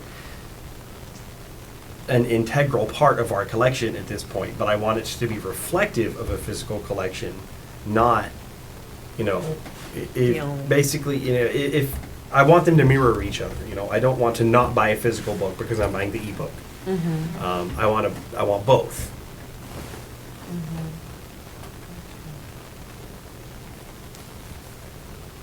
But anyway, the way that ties back into the budget is I want more circ money. Yeah, no, I think that's reasonable. And, you know, I've always tried to, you know, be conservative, because I know whenever, you know, you get big jumps in budget requests, people get antsy, and this is a fiscally conservative town.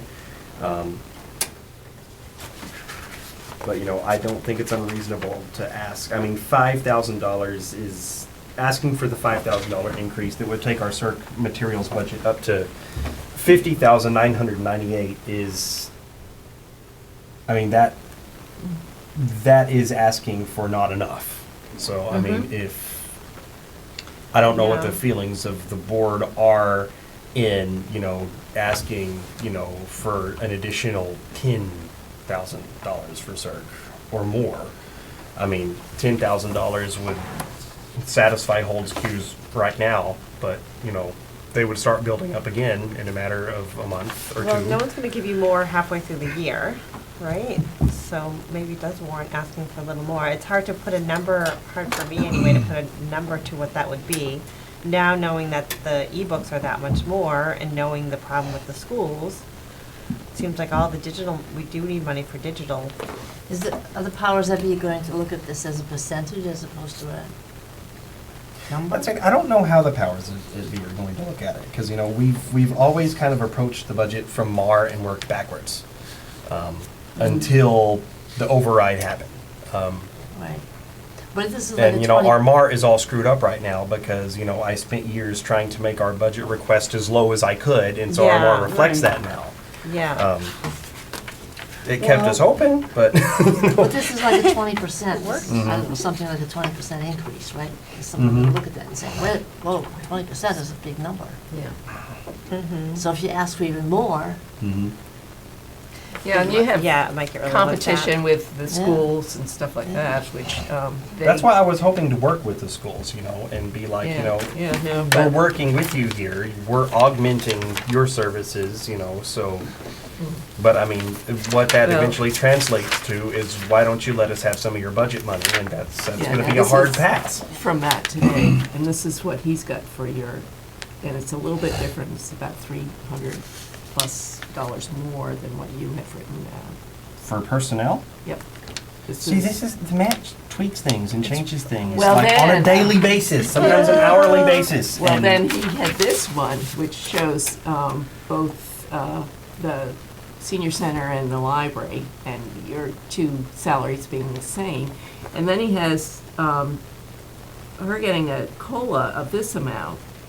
And I said, no, it should be exactly the same, you know, all the way down. Because you're both the same grade, same. So he said, well, I convinced myself somehow. And I said, well, it's not convincing me because it's going to send your COLA out of whack. Yeah, I don't know. I know that the numbers I have here reflect me looking at what he and the town accountant have told me what the hourly compensation rates are going to be next year, and me looking at every individual day of the fiscal year and doing the math and not using an automated algorithm, but actually going day by day. Wow, day by And day. that's what I need to make the library operate for next year, so you're building. personnel-wise. And he can tweak the numbers as much as he wants. If they're higher, I'm okay with that, because, you know, what we don't use just gets turned back. Yeah. If it's lower than that, then we have a reconciliation problem, and we have to, you know, figure out, you know, like, you know, the library doesn't fit into the spreadsheet the same way other departments do, because we have people who work like an average of 33 hours a week, because we have rotating Saturdays that other departments aren't Yeah, open well, on other Saturdays. ones have, you know, like, we were talking today, highway has, you know, overtime for snow removal and stuff like that, and how many hours do you get paid for going out for highway? And I think it's a minimum, even if you're out for 5 minutes, it's a minimum of 2 hours. I think cable is at 4 hours. You get paid for a minimum of 4 hours to be able to record us here. And then they, Fire was saying today to us, and if we go and see if an alarm signal or, you know, a smoke alarm's going off is true or backfiring or what, one of us will go first to the house, forget sending any trucks out, and realize that it's just a false alarm, and call up and say, don't bother to come out. Rather than the expense of what it costs to Be- send the truck out. Right, well, because that they have a minimum amount, it's like Yeah. two or so hours, you know, that they Yeah. get paid, so. Yeah, we get treated as a municipal department, basically, and so, like, the way the municipal, like, the accruals and the pay scale is drawn up is made to reflect town hall schedule, and we don't keep town hall schedule. No. Which is why, like, every pay period, I have to do, like, weird math when it comes to my compensation, Right. because my contract says I work 35 hours. Town hall, 35 hours a week. Town hall says I work 4.5 days a week, which does not equal 35 hours. So like we have to sort of like mishmash and find out the best fraction of making that Too work. bad it wasn't per all month, the right? Because you time. could do much easier math. Or You just could hourly, you know, if it was Yeah. hourly, it would make things so much easier. But, you Yeah. know, like Monday is a day, Tuesday is 1.5 days. It doesn't matter how, Forget the holidays. and Oh, then, you know, Wednesday is 1 day, so. So, getting back to the budget proposal, my question is, if going with this as the bare bones needed, and if we were to add, say, add $5,000 to the circulation, who decides, well, if that's too much, you can't do that? What happens then? Would it They get discussed in? send it back? FinCom? It would get discussed Early? at the Board of Selectmen meeting that I would be presenting at. That first one, the Board of Mhm. Selectmen. As far as I Finance, understand. But he said something about Board of Selectmen first, Yeah, right? we're And doing then Board of Selectmen FinCom. first this year, and then Finance Committee after the fact. And finance is a narrative. Hmm? Finance report. Narrative. Yeah, a narrative. Finance. Interpretive dance. It's our narrative. We'll do a video with People are visuals. using the library a lot. So, Students are funny. also using the library a lot. Do a video We can't keep of up with kids demand. and then video so getting of back to my yoga. question, what happens then? Oh, we- Then I guess they either slap us down or. Then FinCom eventually has a public hearing. It's a third chance to question everything. So is it sort of like the Board of Selectmen recommends, like they've sort of given their blessing to these numbers a little bit, and then the FinCom does their Yes. double blessing, and Well, it's weird because FinCom has no powers in this town. Really? They're just an advisory committee. They're not presenting these articles at town meeting. but I don't know, when I get No. that annual meeting thing and it says FinCom recommends it, or they're split or whatever, that I It's take that into advisory. account, Yeah. you know? Mhm. Yeah, but they The, have, the, they. the bylaws in Douglas are weird and Byzantine, and how things Really? work is very strange, which is why things haven't worked the same way for the past 3 years. They've worked a little bit different every single year. Yeah, yeah. You know? Mhm.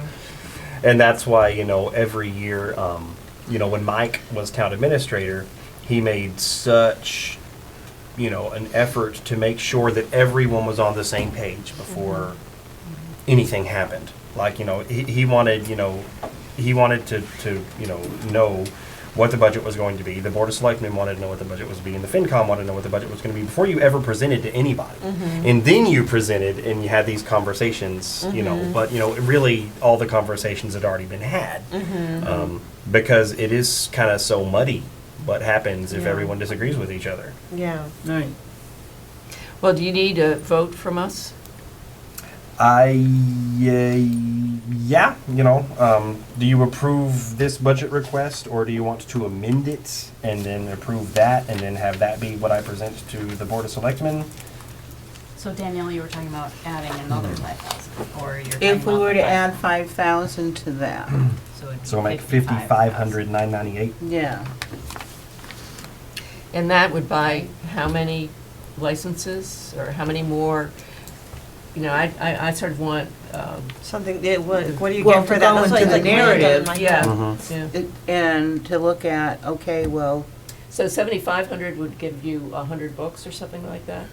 E-books? 100 licenses, 100 roughly. licenses? Well, it just depends, because all the licenses cost different amounts, but like an average take for an an average. ebook is probably gonna be 75. So 5,000 would let me buy 66 One copy, one use ebook licenses, or audiobook licenses. And like roughly how far behind are we? Like how many weeks? And is Can we even it say just that? the I middle have, school? or- I have, no, that's for everything. For the, I mean, the $5,000 increase is just to account for middle school stuff. Like, that's only accounts for the middle school.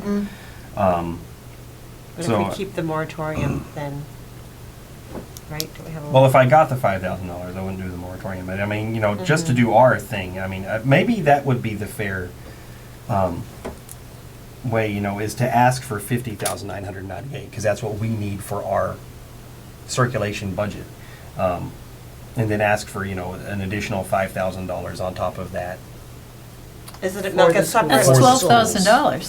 Hmm? No, That's that's 12 10. Just saying leave it, oh, 7,000 is already, Yeah, because I would be You add 5 baking to that, in. it's 12. Yeah, but I think he upped it by 2.5 and then added 5,000 or something Yeah, like that. so basically, the 19% of our, whatever we would have to do to get our materials expenditure requirement, the 19% of the total operational budget plus $5,000. To augment our budget and get it where it needs to be, and then an additional $5,000 if we're gonna continue being the school's library. My suggestion, maybe this is a bad one, but what if it's like is it a separate line item that says school Purchase. ebooks? So then it like really calls it out that that's what's driving up the costs, and Yeah. people in town are not like, why are we going up by $10,000? It's more like we're just adding this for the schools, and everybody wants to help the schools supposedly. For the children. That's worth talking to Gina about, seeing if we can get like an additional line item for, I don't think they will, because I think like the GL numbers for Yeah, I like, think it's the all- municipal yeah. procurement laws, Yeah. it's like, this is classified as that, so But that's I the think number it it's would in. be, it might be good to use in your proposal In the of the narrative, budget, in the narrative, that Without additional explaining funding, exactly. I'm with- still not gonna be able to buy all of the Right. YA and Juve titles Right. that we need. So then what would we put in here? Would we put 50,998 or 55,000? Um, And just have an explanation of what that entails, I mean, I could use the 55,998. okay? Just for, without the school consideration, is that what you're saying? With the school consideration. With the school consideration. 50,998 is where our budget needs to be. And can you keep statistics on what the school is using? I can get a rough idea by looking at the library card numbers and the accounts. It gets Yeah. really difficult to get into it that granularly, but I can get like within a 90%. Yeah, that would Accuracy. be helpful to But you us. came up with the number 5,000, so you have a way of figuring it out, Mhm. right? Otherwise, how would you know it's 5,000?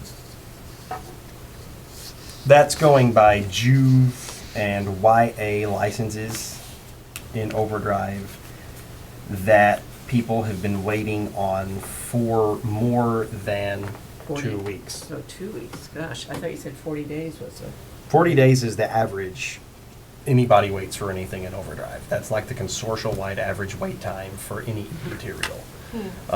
I was trying to keep that down for students since, they But have if more you're of a gonna time tell somebody, if you're gonna tell the town, we need $5,000 for middle school ebooks.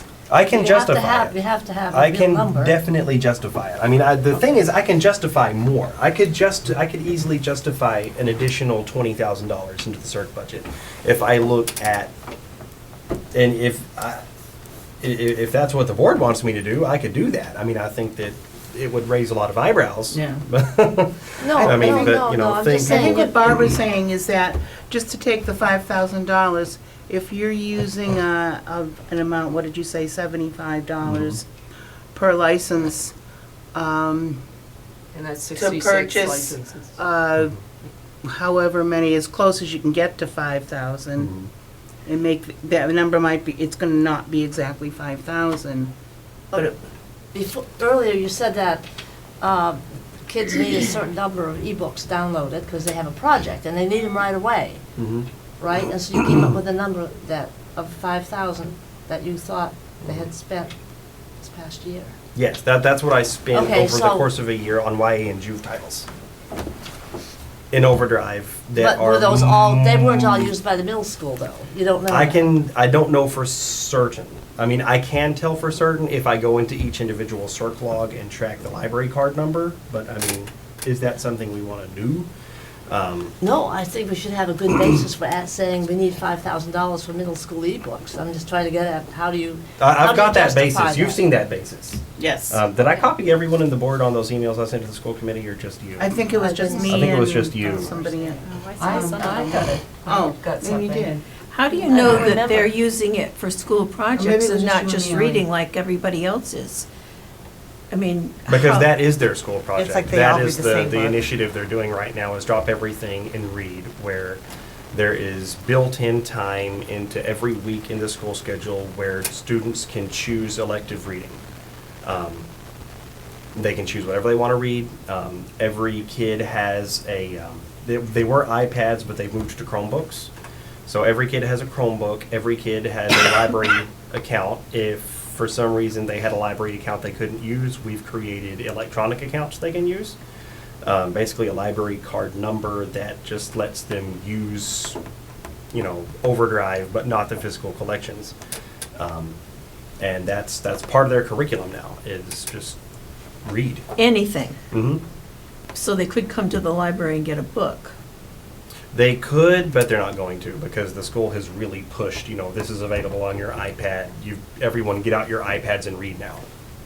Yeah. While they're at They're school. young kids. Yep. Yeah, they can't take them, they're not allowed to take them home, so they have to read them at school. They cannot take their So if they Chromebooks read a home. book, it wouldn't count. Nope. So much for. I wonder Is if this they a track little it. bit crazy? Yeah. I wonder if That's they not- track it. That's not or- our, Yeah. Well, it thing to is, say. because if the school put this program in, then the school needs to put the answer to it. Mm-hmm. And that's They're the ones that set up why I this was trying to program. have this conversation. Can't you get with on the the schools. agenda for the school committee?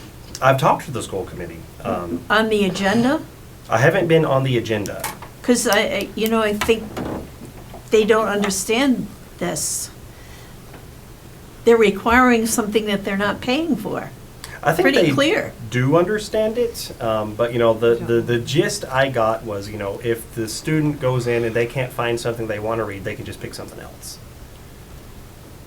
But we're Right. not, Which- but we're not Then it would spending count, right? $75 for a license for those, right? Hmm? We're not spending $75 for a license for that. It just depends on the title of the book. It depends on how new it is, who the publisher is, and what the lending model is. Because there's cheap books, there's cheap licenses for some things that lets you keep it for 12 months and then it disappears. There's more expensive licenses that let you keep it for 24 months. There's licenses that let you have it for 24 circulations. There's licenses that let you have it for 24 circulations or 12 months, whichever comes first. but it's the same. Every it's the publisher same does it price that would differently. be for anyone else, though, for And- this program. Yes. So it's the same price, but yeah. I mean, it's certainly So an the kids awesome are not program. I don't think we want to The middle squash the school is not program, but. requesting a specific book. It's sort of, No, the students get to choose whatever they want. And then I so look you can at, buy whatever you want, and then that's the list, that's the reading list, the reading Mhm. choices, whatever you decide. Mhm. So you don't have to pay $75 per license. You might even have it, for example, Right. if it's a Or you popular don't buy, book or or a you just classic. buy adult ebooks and. right now, I'm just buying adult ebooks. Because basically what I do is every week I look at the holds queues in Overdrive. And I can see, what kind of licenses they are. How many people are waiting on it. And then I can see, whether it's a juvenile or a young adult title. There's certain library account numbers that come up often who I know, that's an institutional account that's tied to school machines because, for the kids who for some reason had a library card that, maybe had fines or something on it, we had to set them up with a different avenue to get at Overdrive. And then I can look at those holds queues and see, what, needs to be bought, what demands are not being met. No, I understand, I And understand I that. I'm also just trying to have- figure out how this relates to the school, the middle school reading requirements. How it relates, because they do their program, drop everything and read. Every kid has a set amount of time where they have to log in, pick something to read, and read it. But who makes the reading list? There is no aren't reading any. list. There is no The reading kids- list. The kids get to choose what So they want you to get to make read. the reading list. No, there is no Because reading whatever. list. Plenty No, of- I mean, I in understand the effect, question. in effect, you're making the reading list. Oh, because they Because can only what get you what's buy. Because available. it's what I buy. Yes. Yeah, and But well, they in request. what's available in the consortium too, because they'll see what's available in the consortium. They can either check it out or place it on hold. If they place it on hold and it's not being filled, then I see it because I see it as, a hold that's not being filled. And if they don't have access to it at all, they can hit the recommend a library button and recommend that we purchase a license. And like, I've still got a backlog of RTL licenses going back to last fiscal year. That, I mean, it's like a $10,000 list that's there that I just look at sadly every now and then. So there's plenty of books, but not necessarily what they want to read. I mean, they can find something available. I don't get, you know, Yeah, that's I, all. But they don't like I it. can read shelf awareness, I can go to Goodreads, I can go to New York Times Review of Books, bestsellers for 2019 from the Washington Post. What are these kids, how are they picking these books? What are those They probably just log on and graphic look to see what's novels or available. something that they go through? Well, you have a lot of sorting options in Libby. I mean, I don't know how they're doing it all, but I mean, you know, everyone kind of figures out how to do it. I log in, I limit to science fiction and fantasy, I look at audiobooks and what is available right now, and that is what I see whenever I'm looking for something new. Or else, you know, like the new nonfiction, Does a duplicate record get produced if two kids ask for the same book? it'll show me how many holds are on it. For your Because I can, patrons. yes.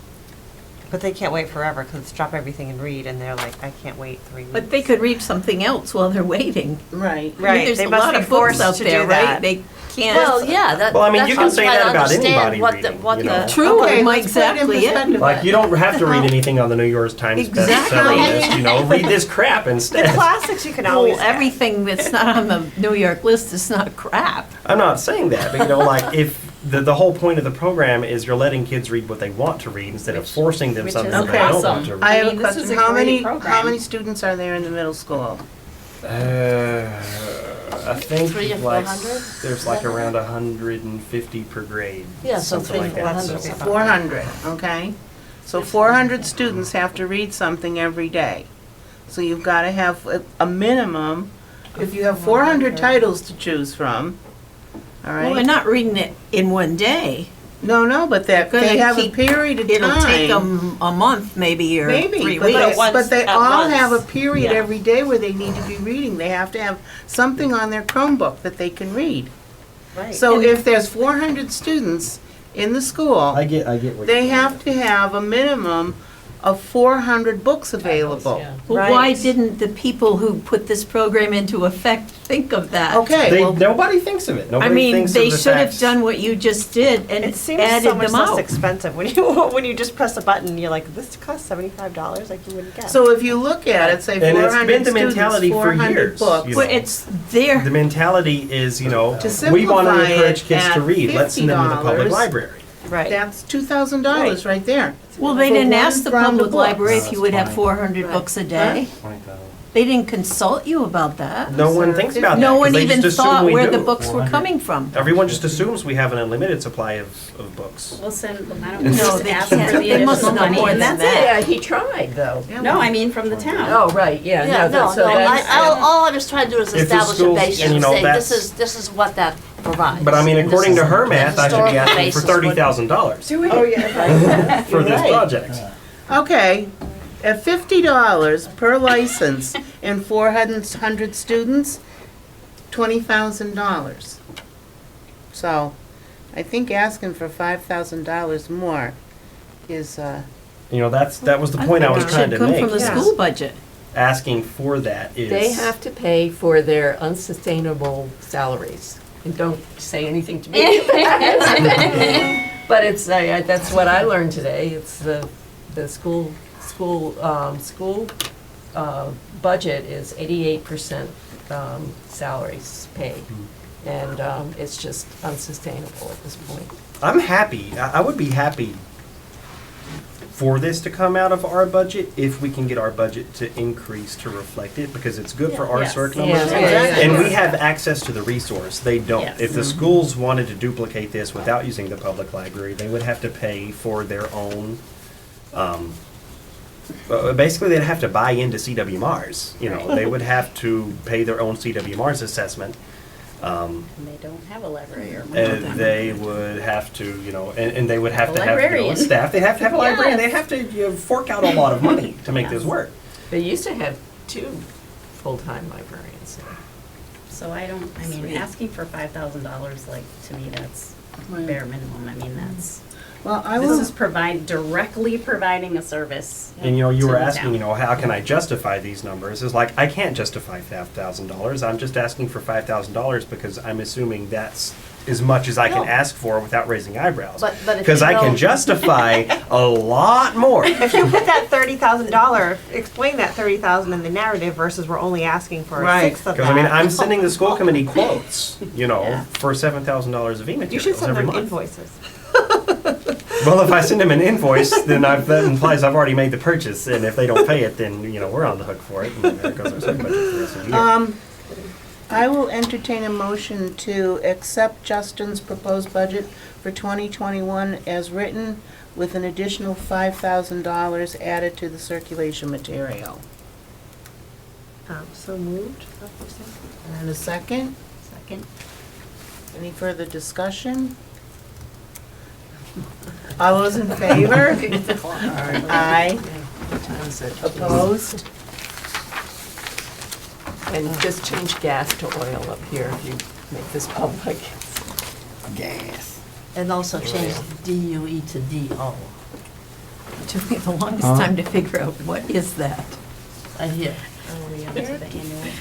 All right, I said, what is the correct way to do that? It took me a long time. Oh, Dio. To maybe Is that not how you write that? To make DO. Right. To make do. Oh. To make do. I figured that was only a librarian could. I've always thought that's how you Huh? wrote, I've always thought that's how you wrote and spelled that out, to Really? make do. This is Like to probably make- the first time you've ever done it. And So that's maybe, I why. don't know. You've been indoctrinated into overdo. That's what I figured. That's why he's just so used to having, Yeah. books Oh, to get do. right out of Yeah, it. that's Right, what I right, was like. right. So he just I learned something. library. Yes, I know what you mean. My Arkansas showing up. Hey, listen, I have Anyway. it for a living. So. Attached is, Justin attached his annual report for the town. Hopefully everyone's had a chance to read it. I'm sorry, apparently you're the treasurer, not Don. Oh, yeah, I thought I got a title. Like, I didn't know I had a title. So I need to fix that. So this is,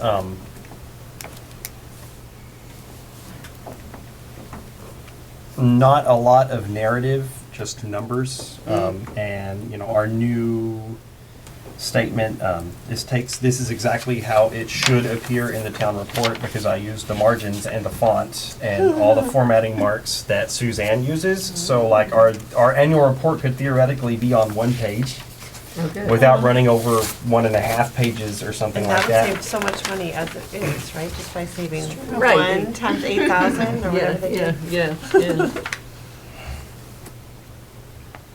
And I've got this little matrix, which I think makes sense.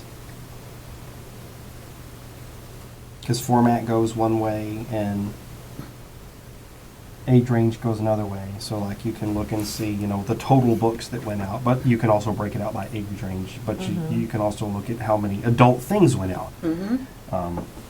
That's really good. Yeah. I like that. Or I should ideally have commas after the 1,000 mark. Right? But that's okay. I can fix that. I was Nobody's gonna read it that hard to Yeah. be that critical. Read it. because I wanted commas in it, but I couldn't get commas to appear in like the total columns because the spreadsheet was generating those numbers automatically. Right. And so it looked weird to have commas over here without over there, but I can do it all manually and put commas in if we want commas. Those teens got that stuff up their game. Who needs commas?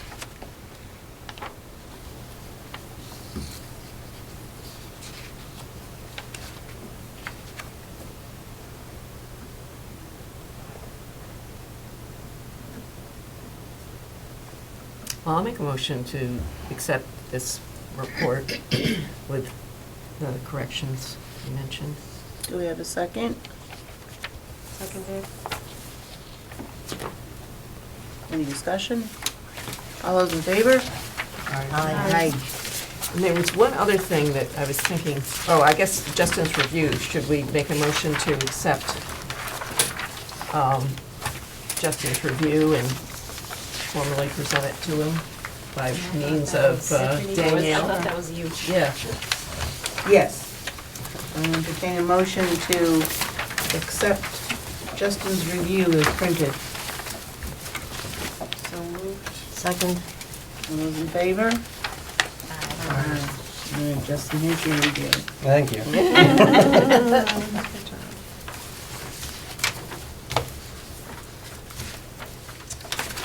Okay, any other new business?